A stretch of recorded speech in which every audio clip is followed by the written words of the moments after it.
In a sense, like thinking two different things at that moment, or was it a hard ball to play? Like, how do you kind of look back at that one since that's been Yeah, spotlighted? I think that's one of those plays where the safest thing would be to stay on the line. But to be honest with you, if I stay on the line, then it's a courtesy dive into the corner, and I'm not going to get that ball either.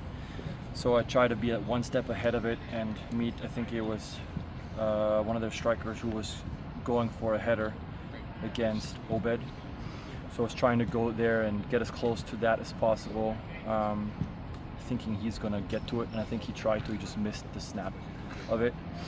But the error probably lies in trying to starfish it and then taking your reaction away from potentially moving to the left or the right.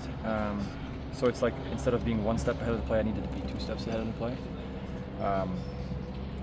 Yeah, it's one of those things where the safest thing would have been to stay back, but the ball would have gone in if I would have stayed back. Yeah. So it's yeah, those are goalkeeping is the tough part is decision making.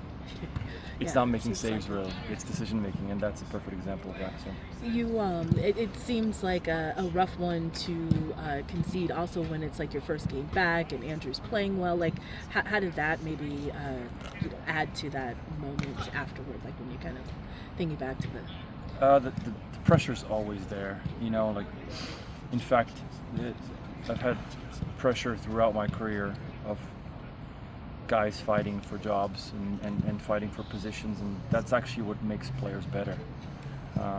Because if you don't have pressure, then you're cruising, then you don't have to worry as much, you don't have to push as hard.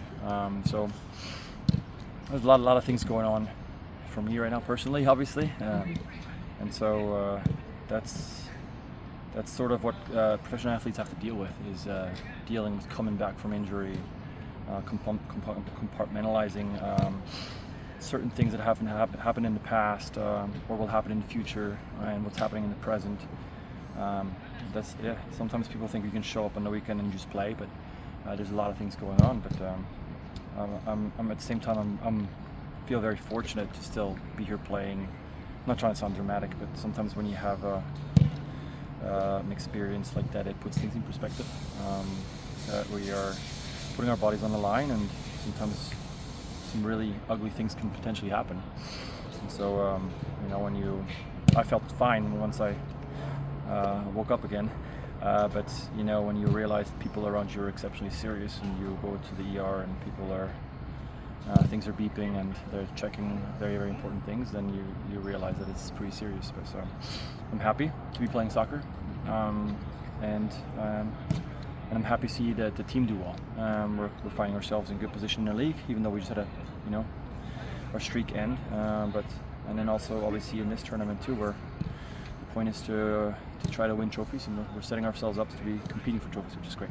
Going off of your answer a little bit, with someone who is as in tune as a human being and has other avenues and other things in your life that are important, does something like that like make you think about retirement or moving on, or does it do the opposite? It maybe makes you want to, you missed it so much that now you're back and you want to stay on it. What does that do?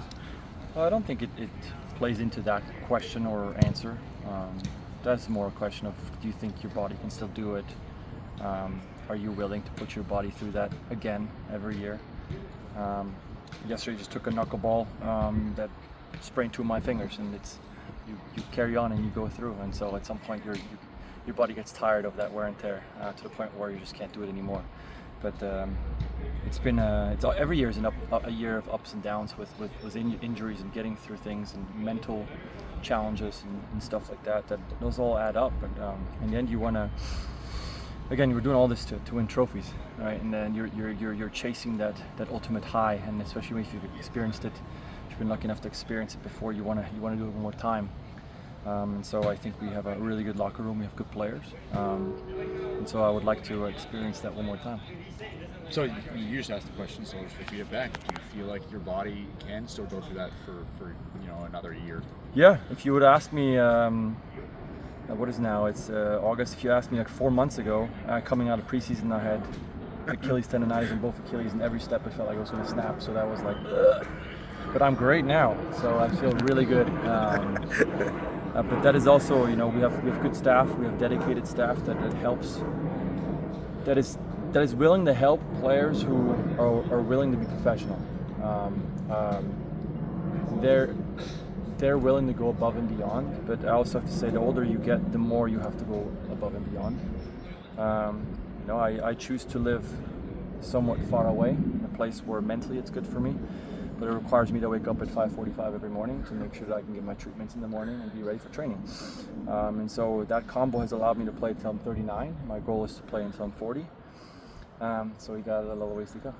You, I don't want to put you back in that space, but you know, that was a horrible thing to witness as far as you going through it. I'm glad that you're okay. Can you kind of talk a little bit about like what exactly had happened?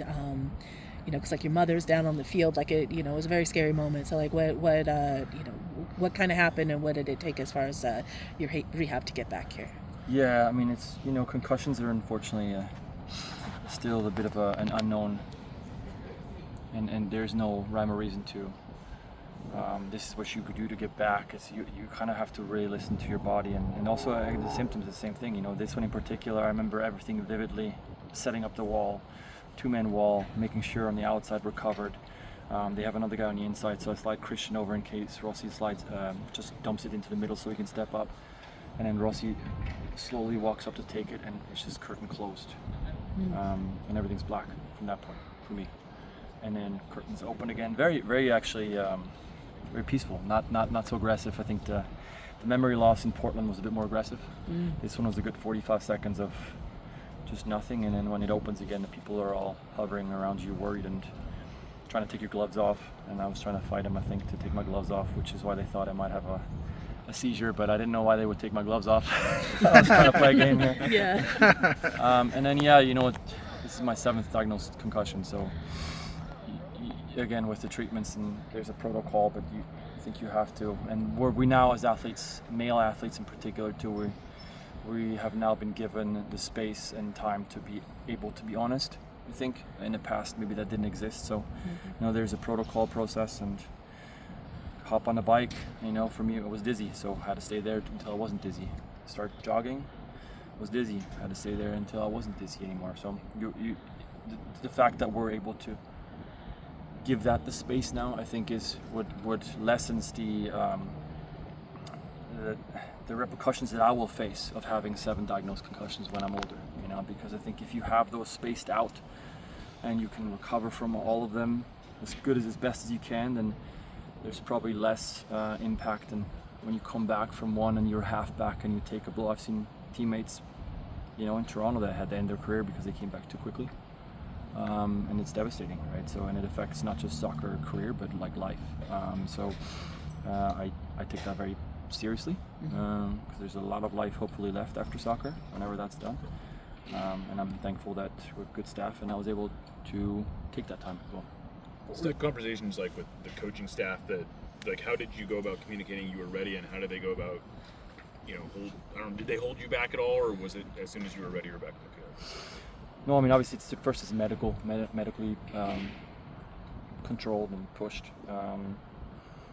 and then after that it's can you get enough uncontrolled reps to the point where maybe you run into some situations where you do get hit. You know, I mean, I remember 2 weeks ago, Tommy and I were training at the stadium before a game, and you know, I got a ball that hit right in the head from maybe 5 yards, 6 yards out, and took it really well.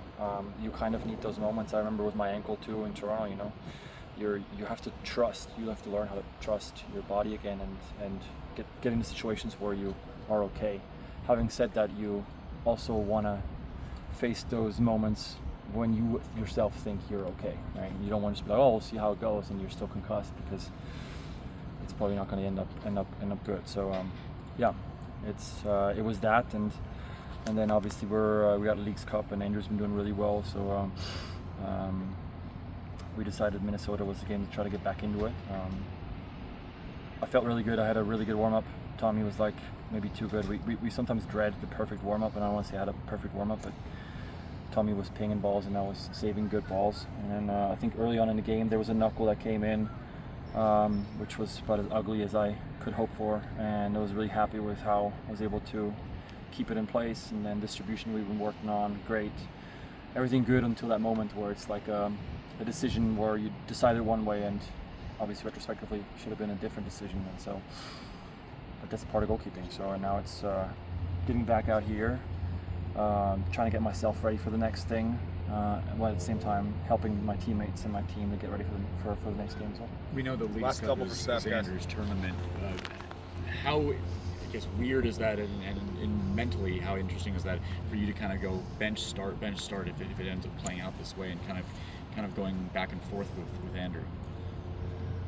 I mean, I've we've had multiple times in the year where in the past where we have so much congestion where we do have to make rotations, and in the past maybe the rotation for me meant I was actually not even on the bench, but even then you try to do whatever you can to help your teammates to be ready. Honestly, I actually really enjoy, again, for me, team is everything. It's the ultimate, and so if you're in a supportive role, you gotta really love that role, and I do love that role because it's exceptionally powerful. I think it can have such a big swing into the negative or into the positive. If you know you have people around you that push you, are fighting with you, but pushing you and supporting you, or if you feel a little bit of like no support or even manipulation, I've had that in the past too, then right, that can go both ways, and it's exceptionally powerful, especially when you have a big squad of 28, 29, 30 players. And so I'm excited that I get to support him in that, and he's done exceptionally well. So hopefully tomorrow we can keep that going and keep rewarding ourselves for our hard work and push for a trophy. Last wanted one. to ask you a quick question about Alex. Beyond his, technical abilities, Uh-huh. what role does he play in shaping the team's culture and supporting his teammates in the locker room? Where's that question coming from? You're writing an article about Alex, I'm assuming. Okay. No, I think Alex is a perfect example of someone who's now been, long enough in a team where you sort of start as just trying to find your way onto the squad, find your role, then develop that into being a starter, contributor, and then at some point all of a sudden you're like, whoa, now I'm someone that people look up to. What do I do with that, right? I think one thing that he does really well is, and we've seen that is he's a really smart player, to the point where we're able to utilize him in different positions. When we had a slide into center back at one point, I think we had 2 trainings where I just had to give him a couple of key things to maybe remember what's different. As an outside back, show wide is usually what you say. Don't let him go in. As a center back, showing wide doesn't exist so much. If you show him wide and he gets a shot off, he's still pretty much in the middle of the goal. So there's some small little things, but he adapted exceptionally well, and that's a testament to how smart he is, smart of a football player he is, grounded and humble, and we've always had a good, I don't want to say core because it's just part of the squad where the players go through that metamorphosis of a new player to trying to find their footing, to starter, to mentor, to role model, and it doesn't have to be, oh, now I'm doing this, but it just you kind of go through it naturally, and he does that. He's not forcing being a leader, I don't think, but players look up to him because he's had a lot of experience and he knows what he's doing. Look back at. How do you look back on that situation and the way that they decided to resolve it? Ultimately, I still don't agree with it. It's in the past.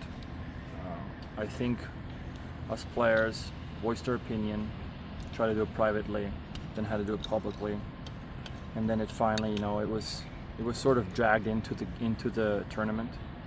And to be fair, I think we decided to let it go once the tournament started and let our union just do it, and we just wanted to have good performances, enjoy it, and hopefully get something out of that tournament. And even though we lost all 3 games, I think we truly did. We were able to measure ourselves against 3 of the best teams in the world and compete at the very least, I would say. and we're sort of, I'd argue, we're reaping the rewards of our unity and how we've been able to come together, fight, and show what we're made of.